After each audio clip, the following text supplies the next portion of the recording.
I know one of your favorite things on Bet On It is to remind people that one of the most overrated angles in sports is revenge, right? Everybody loves the revenge handicap, and Twins manager Derek Shelton is making his return to Pittsburgh. This was the guy who got fired by this club back in May of last year. So, Marco, revenge game, baby. We got to pull off the rubber band for the Twins, right? What say you? No, let's not do that. And what we're looking at here, well, first of all, I can't trust the Twins. And really the way the Pirates have been playing too, you can't trust them. But what I like here is Pirates are sending Jared Jones to the mound. He is making his first major league start in over a year. He got hurt last year in spring training, required season-ending elbow surgery, and he's worked his ass off to get back to the big show. He's a player that in 2024, first year, he had a 4.14 ERA, 132 strikeouts in 121 innings. A lot of people were excited about it. You know, you had a couple young pitchers. The other one, you might have heard of him, a guy named Paul Skeens, and then you had Jared Jones. So things were looking pretty good, and then the injury happens in 2025. He's rehabbed. He's had 5 rehab starts. He's done very well with those rehab starts, an ERA of 2.89. Now, obviously, those rehab starts were across single A and triple A as he worked his way back through, but we're ready to go. And I like to take pitchers that are coming off those long injuries. I know most people hate that. They say, oh, okay, he's going to be rusty, this and that. I look at it a totally different way. When you've had an injury that sidelined you that long, all you've been doing is working your butt off to get back. And you are so locked in for that first game.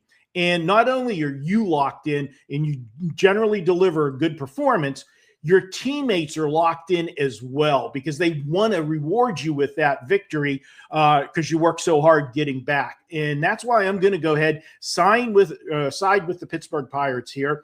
Minnesota not scoring runs right now. They've scored 2 runs or less in 3 of the last 4 games. And it's a little quirky one, but the Pirates had that guy I mentioned pitching yesterday, that Paul Skeens kid. They lost. And for whatever reason, when the Pirates lose a game, when Skeens is on the mound, they seem to do pretty good in the next game. So I'm going to go ahead and take Pittsburgh here. It's not a homer pick, not a fading the revenge angle. It's just I like the setup here. I'll go ahead and take Pittsburgh. Yeah, no, Marco, we know you will bet against Pittsburgh the same that you'll bet. The only best bet that you'll always bet in Pittsburgh is get the pierogies. That's the only best bet that you can guarantee you will be backing Pittsburgh on. We'll find out what you got rocking this weekend here in just a few. We have some great deals over at Marco's page, wt.buzz/MD. But first, let's talk this Miami and New York Mets game, coming off a little rest, which maybe it's what the Mets needed. But the way that they won Wednesday, Marco, it's like, okay, you finally got it done, Mets, but there is no way that in any way is going to be how you can get it done moving forward. So, hey, they finally got a little wind in their sails, Marco.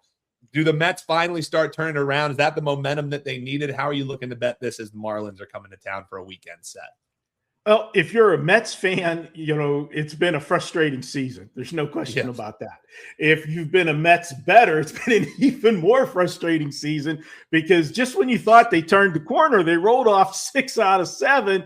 Okay, here's the Mets we thought we were going to have at the beginning of the season. What do? They come back and go 2-7 over the next 9 games. And they're having trouble scoring runs. They've scored 2 runs or less in 6 of the last 7 games. That's not going to win you a lot of ball games. So on paper, this game tonight doesn't look like it should get any easier for the Mets.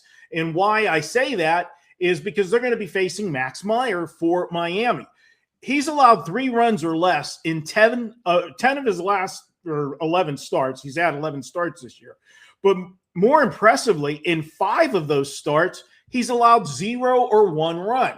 So how are the Mets going to get it done? Well, you talked about revenge, and this is a quick revenge series. These two just met last week in Miami, and Miami swept them.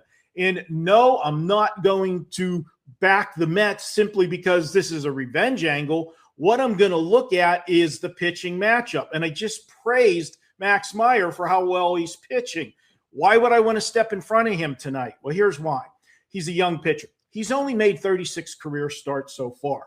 One of the reasons for his success has been teams don't know him. They haven't seen him. And I say it all the time that young pitchers, first time around the league, they've got the advantage over the hitters. That's why so often you'll see somebody, rookie pitcher has a great first half, and then they hit the dog days of summer, August and September, and all of a sudden they're not as effective. And everybody is quick to say, well, they're not used to logging that many major league innings. Yeah, that's part of it. But the other part of it is in August and September, they're facing division rivals for the second, third, even fourth time on the season. So they know them now. Well, Max Meyer is going to be facing the Mets in back-to-back starts. That's bad, in my opinion. That gives the Mets the advantage. They just saw him last week, and I think they'll be able to get the job done seeing him the second time in back-to-back starts. Also, the Mets are throwing a guy that's not a slouch either. Freddie Peralta goes, and he has been pitching well. Now, granted, he was on the losing end of that 4-1 score last week. Went 7 innings, though, 4 runs. Generally you can live with that start. But if you look at his 11 starts this year, 9 of the 11, he's given up 3 runs or less. So just as impressive. And here's a stat that I just can't look past with Freddie Peralta. When he is pitched at home and has been a favorite of 150 or less, his team is an eye-popping 30-11. I'm going to go ahead and take the Mets tonight. Yes, it's a revenge game, so to speak, but it's more so seeing the same pitcher, that young pitcher that you weren't familiar with, a second time in a week. I'll go ahead and take the Mets to get game 1 of this series tonight. Man, I don't know what it is, Marco, but somehow you made me feel good about backing the New York Mets, which is something you haven't been able to say this year. So great handicap on that one, Marco. Love the breakdown there. I was checking out your page. I see you haven't loaded anything quite yet, but I'm sure this will be a weekend where action's going to be coming in. So folks, check it out, WT.buzz/MD. We still have that 3-day pass available. You can also get the rest of the year for a great price, Marco. So even if we're not locked and loaded yet, we're finalizing the card, and what are folks going to find? Yeah, it's Friday mornings, guys, are ridiculously busy here. And remember, we're on the West Coast, so you guys got a 3-hour jump on us. But we got, WagerTalk today in the morning. We've got the deli coming. I'll be recording that within the next hour.